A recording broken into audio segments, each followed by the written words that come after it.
Yun, magandang araw po sa inyo lahat. Welcome po sa Makapili TV. Nagsalita na naman po si Pangulong Bongbong Marcos tungkol sa issue doon sa national budget natin kung saan nag-file na po si Congressman Ungab at si Attorney Vic Rodriguez para questionin ang ating national budget na pinirmahan po ni Pangulong Bongbong Marcos.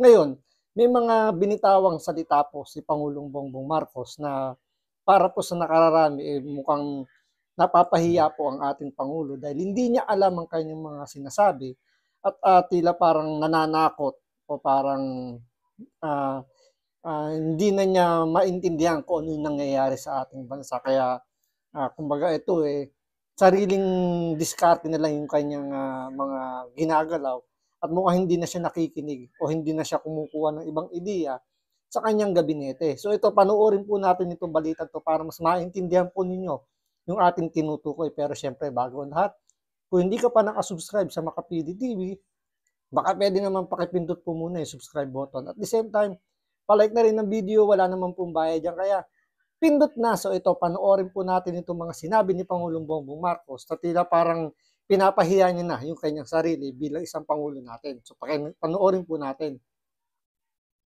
Ni Pangulong Bongbong Marcos sa anyay destabilization ang paghahain ng petisyon sa Korte Suprema para questionin ang 2025 national budget. Sabi ng Pangulo, kumpiyansa raw ang Office of the Solicitor General na maipagtatanggol nila alinsunod ang budget sa saligang batas. Nakatutok si Ivan Mayrina. So ito, para kay Pangulong Bongbong Marcos, destabilization kagad ang pagsasampa po ng reklamo para pigilan yung national budget po natin. Ngayon, kumpiyansa naman daw siya, sabi niya na ito ay may tatawid daw ng kanyang Solicitor General. Pero sa tingin po natin, medyo mahihirapan po dahil nga may hawak pong ebidensya. Ito sila Pangulong Duterte, ito sila Atty. Vic Rodriguez, si Congressman Ungab. Meron silang hawak ng mga ebidensya at ito'y pinatotohanan naman ng mga ilang kongresista. Although may mga nagsasabi na wala daw sila nakitang blanco, pero yung isa sa mga miyembro ng BICAM committee, umamin naman talaga na meron talagang mga blankong items doon sa BICAM. Kaya nga medyo tagilid dito yung sinasabi ni Pangulong Bongbong Marcos na kumpiyansa sila. Siguro baka nagpapalakas lang sila ng loob nila para at least hindi naman mapansin ng mga tambaluslos na umaasa na matutuloy yung national budget gawa ng yan po nakaparte-parte na sa kanila yan. 'Di ba? Yung mga blanco dun sa items na yon, yun yung mga pagpaparte-partihan ng mga tambaluslos para sa darating na eleksyon para hindi nga sila masyadong gumastos ng malaki. Kumbaga hindi sila masyadong maglalabas ng pera galing sa bulsa nila. Ang gagamitin nilang pangkampanya yung pera ng taong bayan na nabuko tungkol diyan sa BICAM report na isinuwalat ni Pangulong Duterte.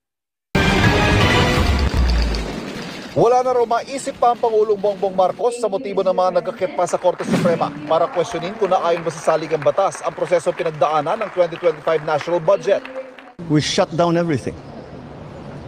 I guess that's what they want. They want the government to cease working. So yung matuloy yung kanilang mga destabilization na ginagawa.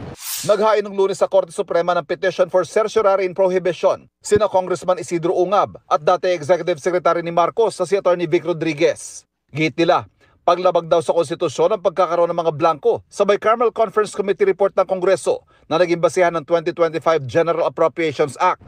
Mismong si Acting House Chairman on Appropriations Stella Kimbong umamin, may mga blanco sa niratipikahang BICAM report ng Kongreso na punan daw ng technical staff ng Kamara at Senado ang mga tinawag niyang corrections na ito pero wala raw binago sa mga napagkasundo ang mga numero. Kinumpirma rin niya na ang nakarating na General Appropriations Bill sa Pangulo wala ng blanco.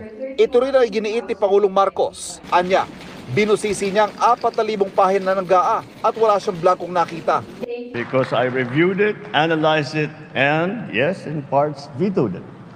And so for those of you, and up to now, I cannot find those damned blank items.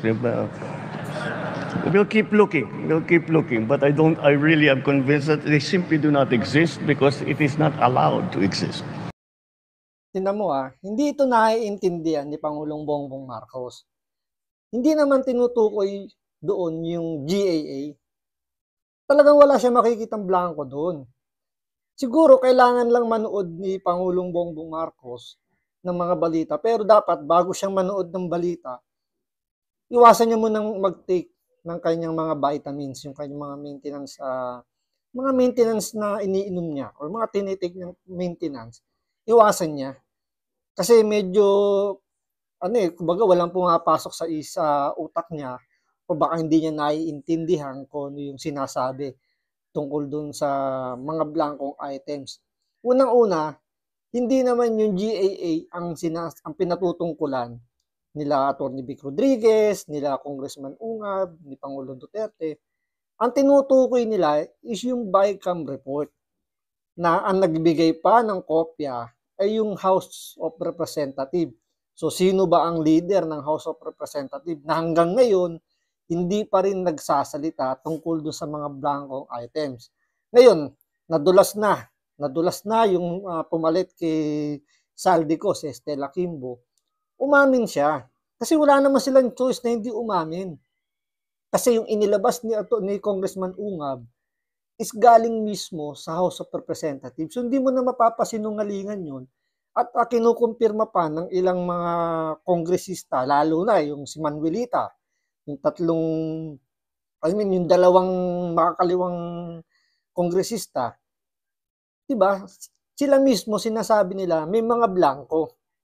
Alam nga namang nagsisinungaling or kumakampi yung dalawang kumag na yun sa mga Duterte. Alam naman natin na yun ay mga talagang detractor ng mga Duterte yun. Pero sila mismo, pinatutunayan nila may blanco dun sa BICAM. Na hindi naman nila sinasabi din na sa GAA walang blanco. May blanco doon sa GAA. Kaya nga itong Pangulo natin, sa palagay ko, baka iba yung ibinubulong sa kanya ng kanyang mga nasa paligid niya. Siguro pati pinsan niya, yun yung binubulong sa kanya. Or baka bago siya nanood o bago siya nakinig tungkol yan sa issue ng BICAM, baka nag-take muna siya ng kanyang maintenance medicine. Kaya medyo nasasabihan siya ng mga hindi gusto yung administrasyon niya na bangag, mga ganun. Dahil nga siyempre baka nag-hallucinate kapag siya nakakatik ng kanyang mga vitamins, ng kanyang mga maintenance medicine. Kaya nga pinakamagandang payo rito, Mr. President, bago ka makinig ng kuro-kuro, opinion, ng balita, iwasan nyo muna mag-take ng inyong vitamins tsaka ng maintenance para medyo fresh po yung pag-iisip nyo at maintindihan po ninyo. Kasi ilang beses nang sinabi sa balita, ilang beses din namang niliwanag na hindi yung GAA ang may problema. Ang may problema is yung BICAM report. Sino yung nagsulat ng mga blank item doon?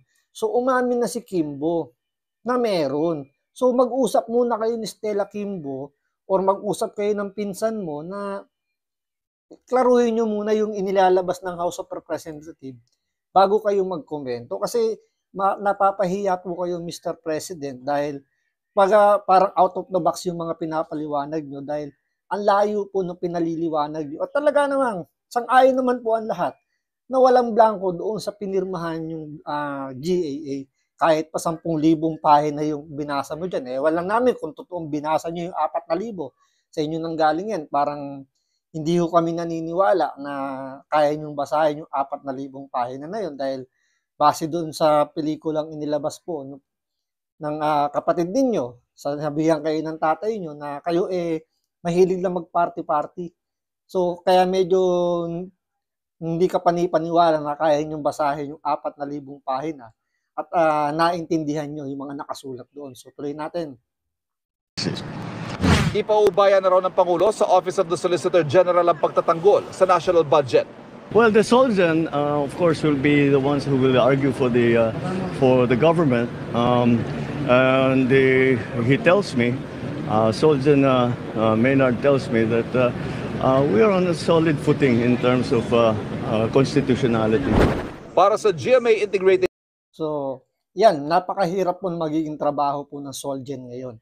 Dahil kailangan niyang depensahan yung national budget na pinirmahan ni Pangulong Bongbong Marcos na hindi naman niya dapat depensahan o paano niya didepensahan yun. Hindi naman ang executive ang may problema. Ang may problema niyan, ang gumawa ng problema niyan ay yung legislative, which is yung mga mambabatas natin. Yung Kongreso at Senado. Dahil nagbabanggaan sila ngayon ng kanilang mga sinasabi na sabi ng miyembro ng BICAM ng mga congressman, merong blanco. 'Di ba? May blankong items, pero pinunan na 'yon dahil yun pinayagan naman daw ng technical working groups daw ng Committee of Finance ng Senado yata yun. Hindi natin sure kung sa Senado ba tinutukoy ni Stella Kimbo. Pero ang dating parang ganun. Pero ang pinakapunto, meron pa ring blanco at yun is sinagutan or pinilapan ng mga hindi otorisadong tao na dapat maglagay ng mga amount doon sa mga blankong items. Kaya nga, kini-question sa Supreme Court para magkaalamanan na kung ito ba constitutional o unconstitutional at kung madadaan pa sa tinatawag nilang reenacted budget. So, isa pa yan, hindi rin naintindihan pa ng Pangulo natin na merong reenacted budget. So, dati po siyang senador na naging presidente, at the same time, yung kanyang executive secretary, si Lucas Bersamin, dati po yan, Supreme Court Justice.